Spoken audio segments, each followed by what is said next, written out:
करायचे असतील तरी पवारांचा दुपटीपणा दिसतोय, कारण बारामतीमध्ये उमेदवार न देणं आणि या ठिकाणी उमेदवार देणं. मला असं वाटतं की हे राजकारण बरंच जुनं यांच्या माध्यमातून महाराष्ट्रामध्ये घडत आलेलं आहे.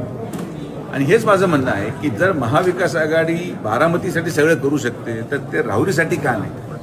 शेवटी दोन्हीही परिस्थित्या एक समान होत्या. स्वर्गीय दादा त्यांचं नेतृत्वही तेवढं सक्षम होतं. दादांनाही जवळपास 6-7 टर्म झाले होते. स्वर्गीय कडेले साहेब पण 6 टर्म आमदार राहिलेलं व्यक्तिमत्व आहे, जिल्ह्यातलं व्यक्तिमत्व आहे. पण आता हे काय माझ्यासाठी नवं नाही.